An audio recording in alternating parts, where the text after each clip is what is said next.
Dice la palabra de Dios así, Lucas 23:26. Y llevándole, tomaron a cierto Simón de Cirene, que venía del campo, y le pusieron encima la cruz para que la llevase tras Jesús. Y le seguía gran multitud del pueblo, y de mujeres que lloraban y hacían lamentación por él. Pero Jesús, vuelto hacia ellas, les dijo: Hijas de Jerusalén, no lloréis por mí, sino llorad por vosotras mismas y por vuestros hijos.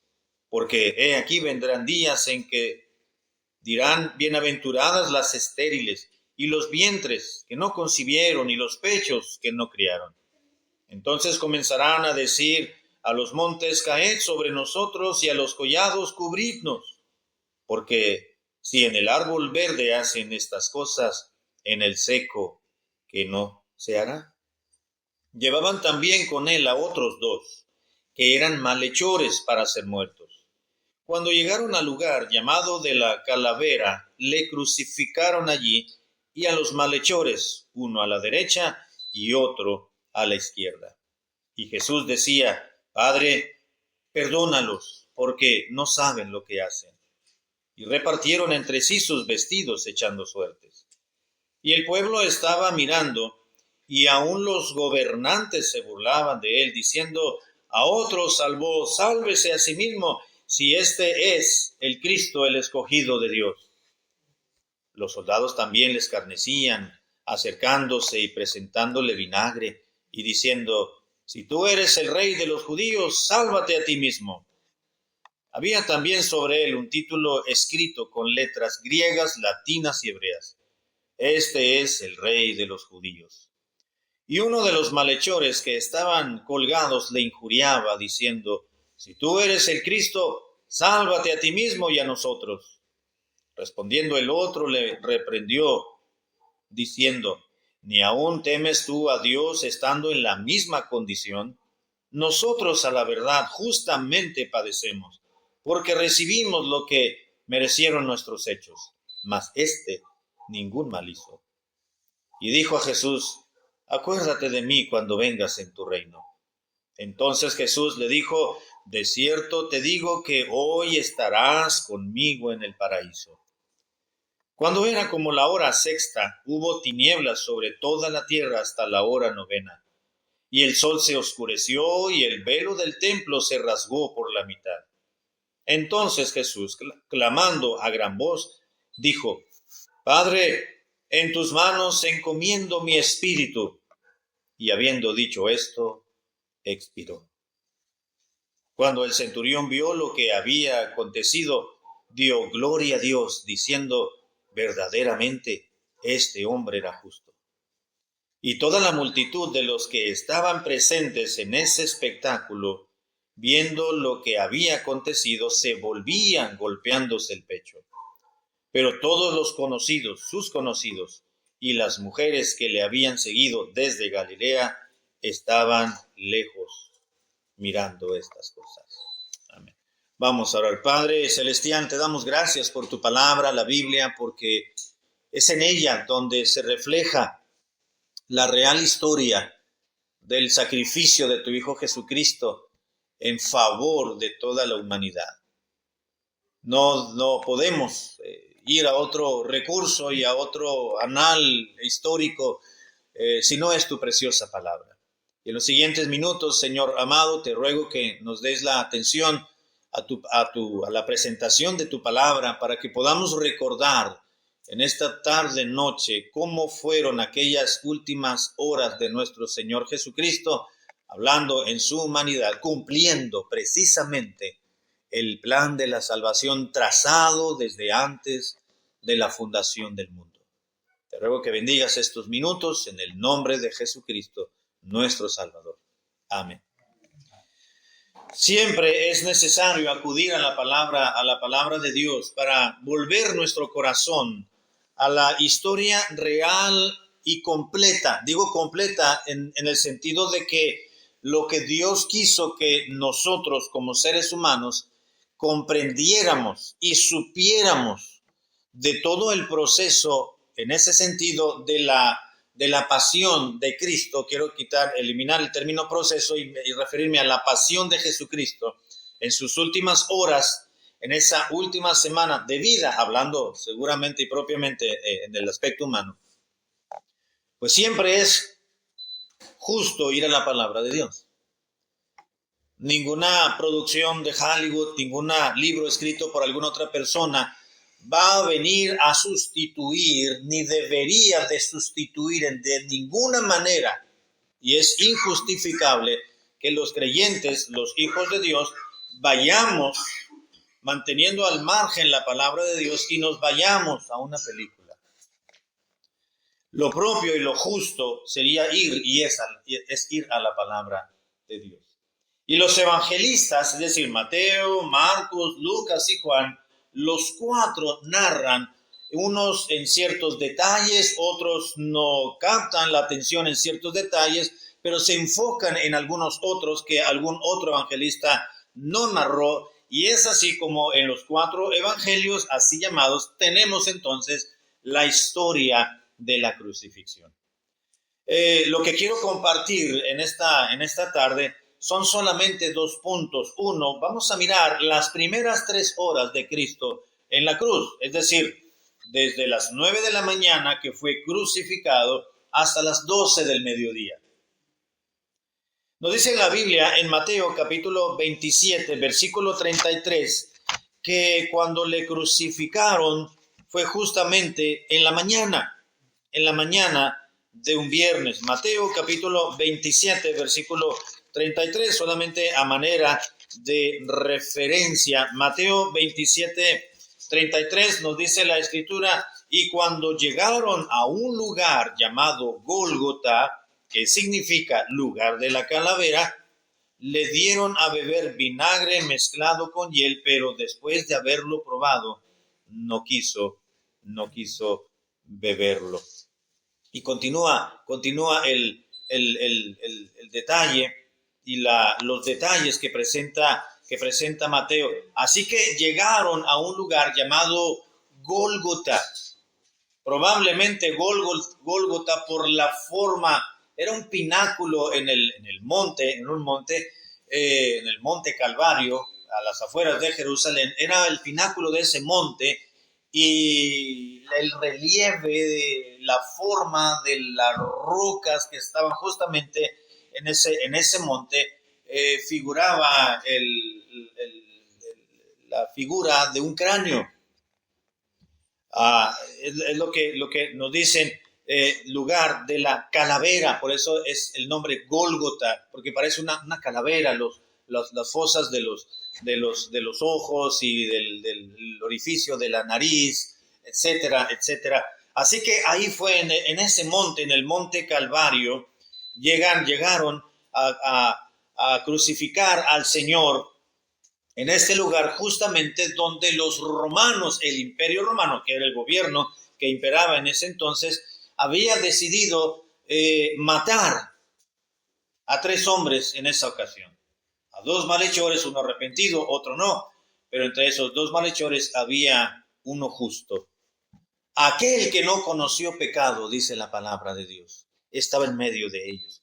Así que llegaron a las 9 de la mañana al monte Calvario, y al momento de clavarlo le ofrecen vino, nos dice la Escritura, mezclado con hiel, es decir, ese vino, tipo de vino o esa sustancia, lo tradujeron como vino en algunos de los evangelios, pero era hiel, como dice en el versículo 24, y le dieron a beber vinagre mezclado con hiel. Esa mezcla no era otra cosa más que sencillamente hierba amarga y venenosa.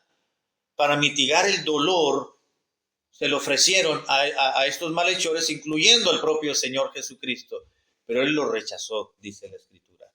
Quiso soportar seguramente el dolor hasta lo sumo, y justamente le amamos por ello. Y es ahí, una vez ya crucificado, a las 9 de la mañana, cuando menciona lo que se le conoce como una de las 7 palabras, que no fueron palabras propiamente, fueron frases. Y la primera palabra, como así conocido, la primera frase, le vamos a llamar la palabra de perdón. Porque si volvemos a Lucas capítulo 23, versículo 34, Lucas 23, 34, dice la palabra de Dios, dice, y Jesús desde el 33, y cuando llegaron al lugar llamado de la Calavera, le crucificaron allí y a los malhechores, uno a la derecha y el otro a la izquierda. Y Jesús decía, Padre, perdónalos porque no saben lo que hacen. La primera frase, las primeras palabras, una palabra de perdón. Y era la petición de Cristo para aquellos que lo estaban crucificando y que le estaban quitando la vida. Era la petición, perdónalos, porque a eso justamente, a perdonar, vino Cristo, el Salvador o el Mesías, a salvar y a perdonar lo que se había perdido. El mismo evangelista Lucas en el capítulo 19, versículo 10, dice la Biblia lo siguiente, Lucas 19, 10. Dice, porque el Hijo del Hombre enseñó el propio Señor Jesucristo, refiriéndose a él mismo. Porque el Hijo del Hombre vino a buscar y a salvar lo que se había perdido. Y en Isaías capítulo 53, versículo 12, Isaías 53, 12, una referencia del Antiguo Testamento, nos dice la palabra de Dios las siguientes palabras. Isaías capítulo 53, versículo 12, lo siguiente. Isaías 53, 12 dice, por tanto, hablando proféticamente del Hijo de Dios, por tanto, yo le daré parte con los grandes y con los fuertes repartirá despojo, por cuanto derramó su vida hasta la muerte y fue contado con los pecadores, habiendo él llevado el pecado de muchos. Y finaliza la profecía de Isaías, y orado por los transgresores. Cuando Isaías se refirió en esta última frase, orado por los transgresores, se refiere justamente a esto cuando Cristo le clamó a su Padre Dios, para que les perdonara por lo que estaban haciendo. La razón, la petición de la primera palabra, la palabra de perdón, era perdónalos. Y la razón, porque no saben lo que hacen. Lo que hicieron fue imperdonable. Quitarle la vida al Salvador, al Hijo de Dios. Pero Cristo perdonó. Lo que a nosotros, hermanos, puede ser imposible lograr. Cualquier injuria, cualquier confusión, cualquier lamento, cualquier acto de injusticia sobre nosotros, podemos declararlo y conceptuarlo como, pues que te perdone Dios, porque yo no te voy a perdonar. Sin embargo, para lo que nosotros puede ser imperdonable, para Dios no. Porque a eso vino, a salvar y a perdonar aquello y a buscar lo que se había perdido. Ahora, entre esa hora, a partir de las 9 de la mañana, una vez que Cristo mencionó estas palabras de perdón, los soldados, posteriormente, cuando Cristo mencionó estas palabras, reparten entre sí mismos, entre los soldados, las ropas de Cristo, le quitaron su túnica, con la cual estaba ensangrentada, justamente, propiamente. Quizás en el trayecto de los latigazos que le habían dado una noche previa, las llagas se habían abierto, la carne se le habían marcado fisuras, había sangrado y había estado un pequeño tiempo entre lapso de tiempo en la madrugada hacia las 9, donde pudo haber estado un poco quieto. La sangre comenzó a secarse, pero su túnica comenzó a pegarse a la sangre. Cuando llegó al monte de los olivos, entonces le quitaron su túnica y lo dejaron sencillamente con un tipo calzoncillo. Y a eso le llama la Biblia que estaba desnudo. Le desnudaron, le quitaron su ropa y cuando le quitaron su túnica, entonces la sangre volvió a brotar porque estaba pegada a sus heridas. Los soldados no les importó, ellos comenzaron a tomar lo que hacían con cualquier otro malhechor que era crucificado. Tomaron sus ropas, su túnica, las sandalias que debió haber traído y comenzaron a echar suertes sobre ellas y se coloca sobre la cabeza del Salvador la leyenda en la cruz, me refiero, en el madero de la cruz, una leyenda que decía, Rey de los judíos. Esta estaba escrita en latín, que era el idioma del Imperio Romano.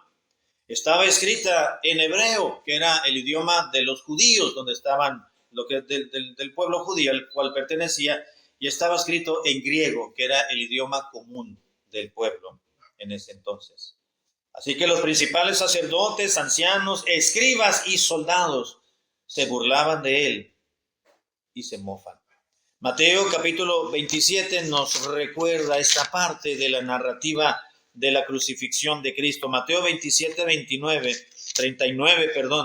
Mateo capítulo 27, versículo 39. Dice la Biblia, y los que pasaban le injuriaban meneando la cabeza, como diciendo, qué vergüenza. Versículo 40, y diciendo, tú que derribas el templo y en 3 días lo reedificas, sálvate a ti mismo. Si eres el Hijo de Dios, desciende de la cruz.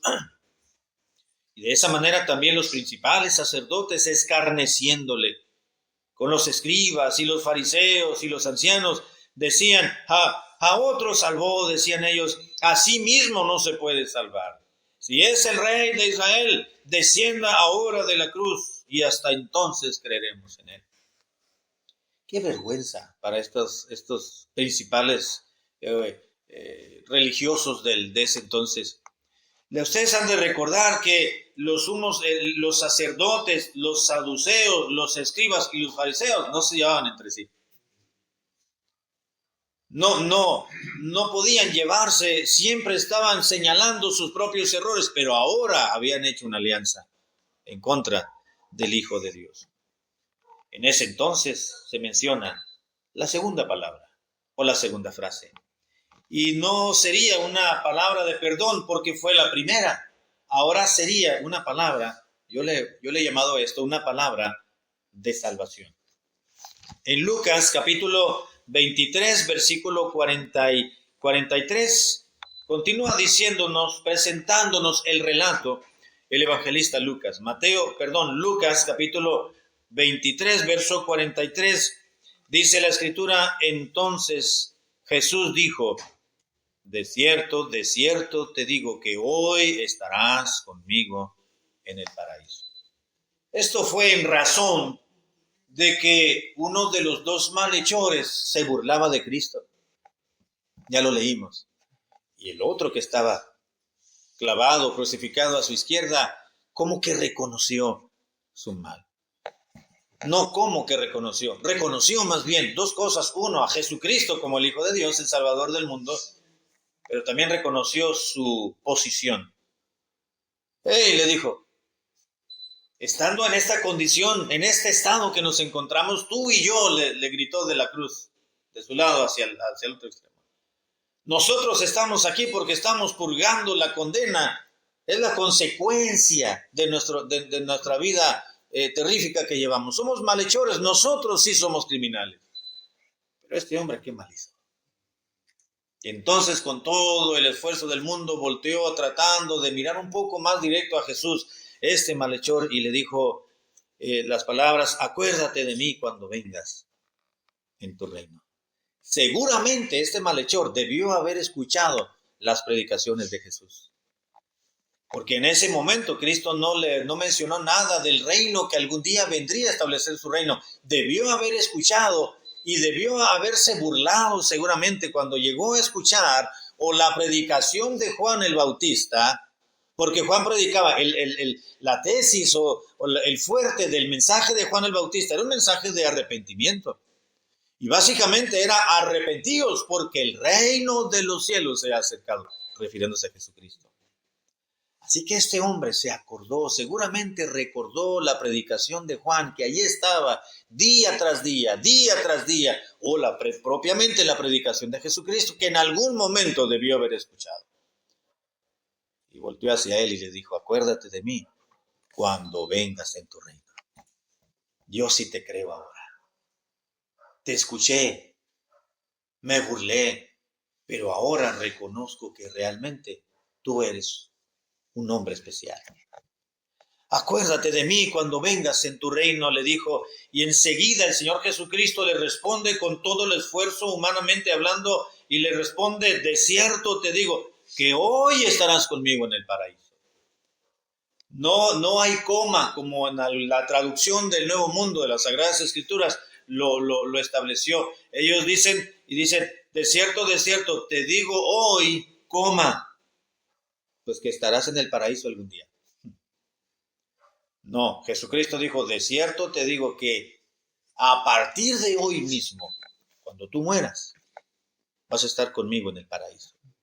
El paraíso, por el contexto del Nuevo Testamento, nos damos cuenta que es otro término que el Nuevo Testamento utiliza para referirse al cielo, al tercer cielo, a la gloria de Dios. Así que viene el Señor Jesucristo y le responde a este malhechor, y Cristo ofreció vida eterna a este pecador arrepentido. Dice el mismo versículo 41, dice, nosotros a la verdad justamente padecemos, pero recibimos lo que merecieron nuestros hechos, mas ningún mal hizo. Hebreos lo declaró y dijo de otras palabras lo mismo, al que no conoció pecado. Por nosotros Dios lo hizo pecado para que nosotros fuésemos hechos justicia de Dios en él, dice la Biblia. Así que Cristo ofrece perdón y salvación por medio de él. Y no hay otro medio en el cual podamos ser salvos. Porque dice la Escritura en 1 Timoteo capítulo 2, versículo 5, las siguientes palabras, 1 Timoteo 2, 5, lo siguiente, estoy en Tesalonicenses y es 1 Timoteo 2, 5, porque hay un solo Dios y hay un solo mediador entre Dios y los hombres, Jesucristo, hombre. Hay un solo Dios sentado en el trono. Dios, un Dios salvador que envió a su Hijo a morir por nosotros. Hay un solo Dios, pero hay un solo intermediario, un solo mediador entre el Dios verdadero y los hombres pecadores, y es Jesucristo, hombre. Es decir, la humanidad de Jesucristo, la muerte de Cristo, es el medio, el recurso para ir a Dios el Padre. Jesús dijo, yo soy el camino, la verdad y la vida. Nadie viene al Padre si no es por mí. Unos minutos después de esta segunda palabra, de esta segunda frase, menciona la tercera palabra o la tercera frase. Y esta la encontramos descrita por Juan, en Juan capítulo 19. Vamos a Juan capítulo 19, versículo 26 y 27. Juan 19, 26 y 27. Dice, cuando vio Jesús a su madre en su humanidad, por supuesto, María no fue la madre de Dios, fue la madre de Jesús. Hay que distinguir. En la Trinidad hay una pluralidad de personas. Dios Padre, Dios Hijo y Dios Espíritu Santo. María no concibió a Dios el Padre, concibió a la segunda persona de la Trinidad, a Jesucristo. Es decir, lo concibió, pero no en su divinidad, en su naturaleza humana, por supuesto. Lo concibió en su naturaleza humana.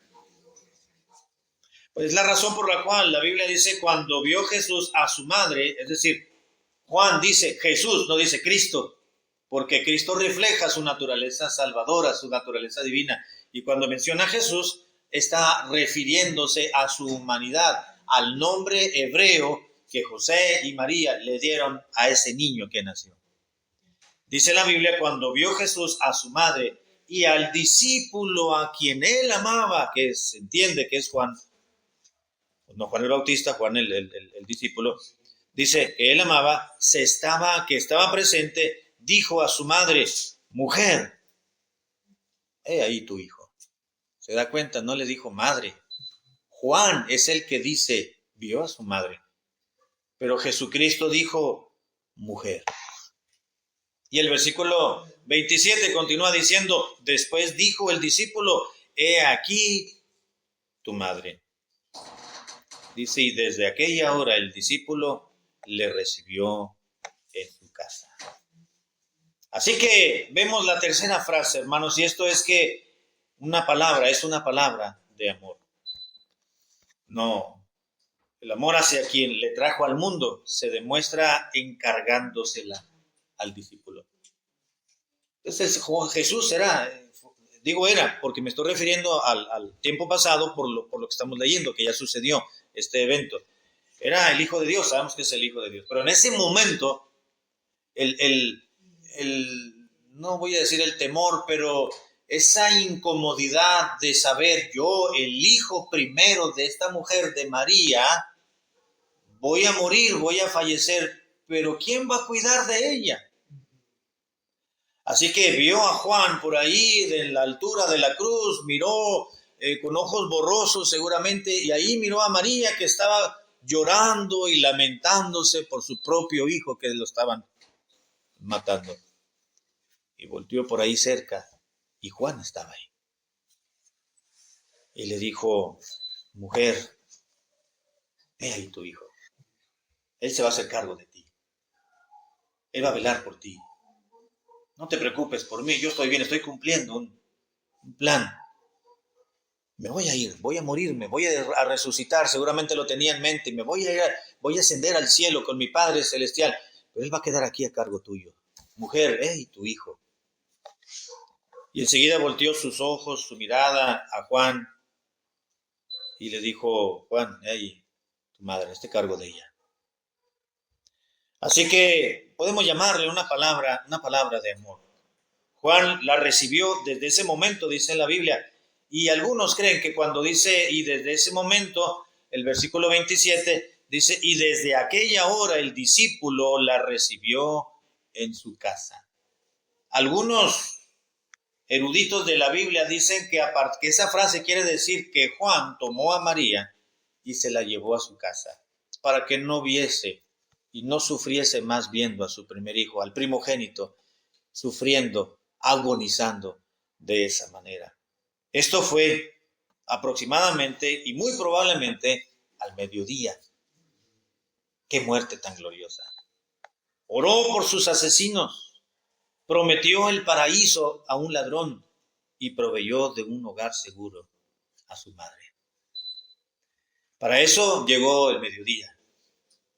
De las 12 del mediodía a las 3 de la tarde cuando murió, las siguientes 3 horas en la cruz. Vemos, dice la Biblia en Lucas capítulo 23, versículo 44, que entonces al mediodía, no a la muerte de Cristo, al mediodía, dice que hubo tinieblas. Lucas capítulo 23, versículo 44, nos recuerda la Biblia, y cuando era como la hora sexta eran las 12, la hora tercera del día eran las 9 de la mañana. Cuando eran como la hora sexta, es decir, las 12 del mediodía, hubo tinieblas sobre toda la tierra hasta la hora novena. La novena, las 3 de la tarde, fue la hora que expiró. Así que hubo tinieblas y oscuridad por 3 horas. Algunos tratan, escépticos, dicen, bueno, que no creen en la Biblia, que no creen en Dios, que no creen en los relatos bíblicos, dicen, eso de la crucifixión es un cuento, pero hay muchas cosas que se pueden comprobar, y ellos dicen, bueno, no tiene nada que ver que hubo tinieblas, hubo realmente un eclipse en aquel entonces, y científicamente quieren comprobar que realmente hubo un eclipse. Pero lo que vemos, hermanos, con esto es que está reflejando que la misma naturaleza estaba resintiendo la muerte del Creador. Simbolizando, hubo tinieblas, pero también las tinieblas y la oscuridad por esas siguientes 3 horas puede estar simbolizando, pudo simbolizar, tal vez, el alejamiento de Dios, Padre, por todos nosotros. Y es entonces al mediodía aproximadamente cuando se menciona la cuarta palabra. Si vamos a Mateo capítulo 27, versículo 46, Mateo 27, 46, vamos a entender esta frase de Cristo, la cuarta frase que le he llamado la frase o la palabra de expiación. Mateo 27, 46, ya estoy entrando en la parte final. Mateo 27, 46 dice, cerca de la hora novena, Jesús clamó a gran voz diciendo, Eli, Eli, Eli, lama sabactani. Estaba hablando en arameo, Esto quiere decir, traducido al castellano, Dios mío, ¿por qué me has desamparado? Así que se sentía solo, desamparado. Ni un ángel le acompañó. Cuando Cristo nació, recuerda, estuvo solito José y María, solitos allí en un establo, pero vinieron ángeles, aparecieron ángeles para adorarle. Ángeles anunciaron el nacimiento del Mesías, del Salvador. Hubo pastores que velaban en la noche y llegaron al establo y le vieron, así que no estuvo solo, pero en su muerte, aún Dios, el Padre, se estaba alejando de él por nuestros propios pecados. Es en ese momento, hermanos, que los pecados de todos nosotros estaban ya cargando un peso muy fuerte y estaban perdiendo la comunión de Jesús con el Padre. Fue la razón por la cual dijo, Dios mío, ¿por qué me has desamparado? Que una mejor traducción una mejor traducción sería, ¿a esto me has desamparado? En vez de decir, ¿por qué me has desamparado? ¿A esto me desamparas? ¿A esto me desalojas? Como diciendo, esto es la consecuencia, el pago del pecado por todos ellos.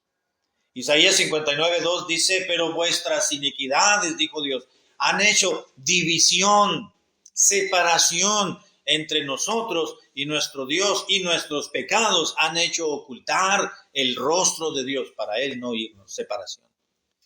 Así que el pecado de todos nosotros, hermanos, estaban siendo ahora cargados, imputados al Señor Jesucristo, y el Padre, el pecado haciendo división, separación, y Jesús lo resistió.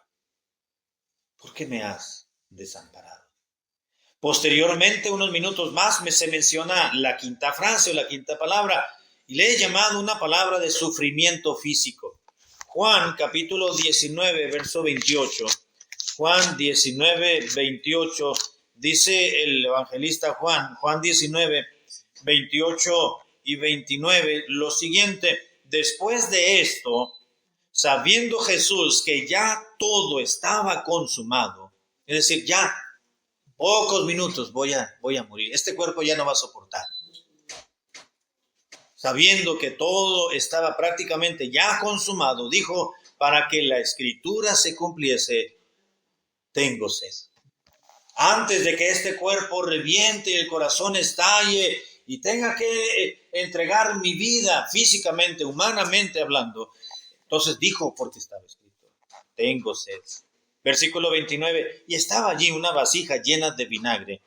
Entonces ellos, los soldados, la empaparon en vinagre, una esponja, y poniéndola en un hisopo, se la acercaron en la boca, dice la Biblia. Así que muestra una palabra sencillamente de sufrimiento, la posición de sus piernas, de sus brazos, los latigazos que había recibido toda la noche anterior, el desvelo que había tenido por los juicios, tuvo 6 juicios, 3 legales, 3 ilegales, porque fueron en la madrugada, y solo. Además del sufrimiento físico, y el agotamiento físico, el sufrimiento emocional. Pedro le había entregado. Pedro, aquel que le dijo, Señor, si es necesario, yo voy a ir a la muerte contigo. De verdad, Pedro, no seas hablador, le dijo. En otras palabras, no seas hablador. Me vas a negar 3 veces, ¿cómo vas a dar tu vida por mí? Ver el hecho de que algunos, Tomás, recuerdo alguien le dijo al Señor, vamos a Jerusalén. Señor, pero te van a matar. Vamos.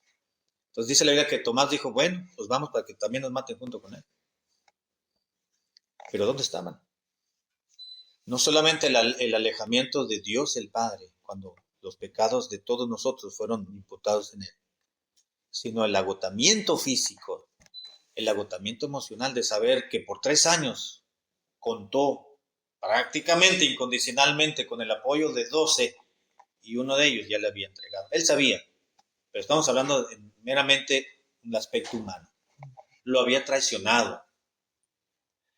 Así que lo emocional se reflejó justamente también en lo físico, y esto también demuestra que la crucifixión producía también, además de muchas otros diagnósticos, una fiebre ardiente y una deshidratación por la pérdida de tanta sangre. Y era obvio, y era natural que tuviera sed. Pero no le llevaron agua, le dieron vinagre. Y esta ocasión sí lo tomó. Y ahí mismo en Juan 19, pero el versículo 30, encontramos la siguiente palabra, la sexta palabra. Dice el versículo 30, cuando Jesús hubo tomado el vinagre, dijo, consumado es. Y habiendo inclinado la cabeza, entregó el Espíritu. Consumado es, dijo. Ya no hay más que hacer. Todo está cumplido. El plan de la salvación que se trazó desde antes de la fundación del universo, del mundo, ya se estaba consumando. En ese momento se estaba llevando a cabo la muerte justificada del Salvador, porque el pecado producía la muerte. El alma que pecare, esa morirá. Y alguien tenía que morir. Pero no envió Dios a su Hijo al mundo para condenar al mundo, sino para que el mundo fuese salvo por él, dice la Escritura. La muerte vicaria de Cristo, es decir, vicario quiere decir en sustitución de. Cristo vino a morir por nosotros. Porque de tal manera amó Dios al mundo que ha dado a su Hijo unigénito para que todo aquel que en él cree no se pierda, mas tenga vida eterna. Una palabra de triunfo. Un grito triunfante, moribundo, desahuciado, podríamos decirlo. Una escena trágica y vergonzosa y penosa, pero dentro de toda esa historia tan trágica, toda esa historia, todo ese escenario era un espectáculo, menciona la Biblia, el espectáculo de la cruz. Unos venían a verlo por cariño, por afecto, otros por saber qué estaba sucediendo, otros por morbo, y allí estaban, lo negaban, lo injuriaban, se burlaban, lo escarnecían, todavía cuando estaba, aún estando indefenso. Si eres el Hijo de Dios, sálvate a ti mismo, y a nosotros de una vez también, para no padecer lo que algún día tú estás padeciendo.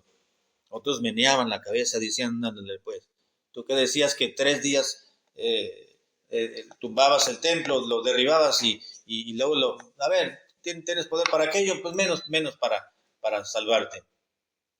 Pero dentro de todo ello, una palabra de triunfo, de gozo y de alivio. La palabra que Cristo mencionó, que se tradujo consumado es, fue el término tetelestai en griego. Y tetelestai era una frase o una palabra que se escribía en aquellos documentos de una compraventa, vamos a decirlo así. Cuando había un compromiso de compraventa entre dos partes y se firmaban algunos pagarés, vamos a decirlo así, como hoy en día se sigue haciendo, y cuando ya se daba la última parcialidad, el último pago, entonces decía el que vendía y escribía, ya no me debes nada, no estoy comprometido contigo, ni tú conmigo, ya no me debes, no te debo. Entonces todo esto está tetelestai, ya está consumado. No nos debemos nada. Ya el trato se ha cumplido. Esa leyenda se escribía en el último pagaré cuando se hacía un trato o un convenio o como una deuda también. Toda la deuda por el pecado quedó cancelada por Cristo en la cruz de una sola vez y para siempre.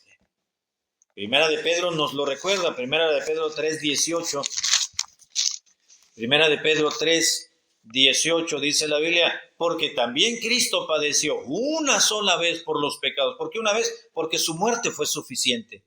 Una sola vez por los pecados, el justo por los injustos, para llevarnos a Dios, siendo a la verdad muerto en la carne, es decir, en su humanidad, pero vivificado.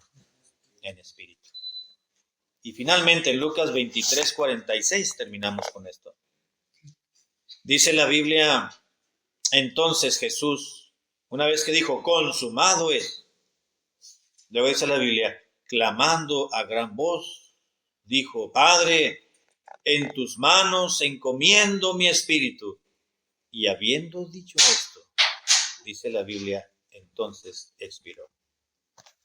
Todavía tuvo ánimo, a pesar de su deshidratación, a pesar de la situación en que estaba y a pesar de lo que estaba sucediendo físicamente en sus entrañas, que algunos médicos coinciden y dicen la muerte de Jesús murió, dándole una explicación razonable y humana y médica, dicen que el corazón de Jesús se reventó, estalló. Y ahí fue cuando él dijo, en tus manos encomiendo mi espíritu. La vez que estalló su corazón fuerte, se deshizo dentro de sí.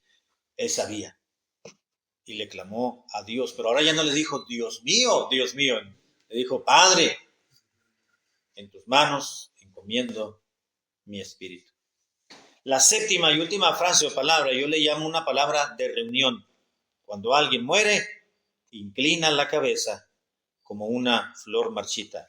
Cristo inclinó primero su cabeza, dice la Biblia. No la inclinó después, como que cayó porque ya estaba inerte, sino que él inclinó primeramente su cabeza, como dándole permiso a la muerte que viniera a él.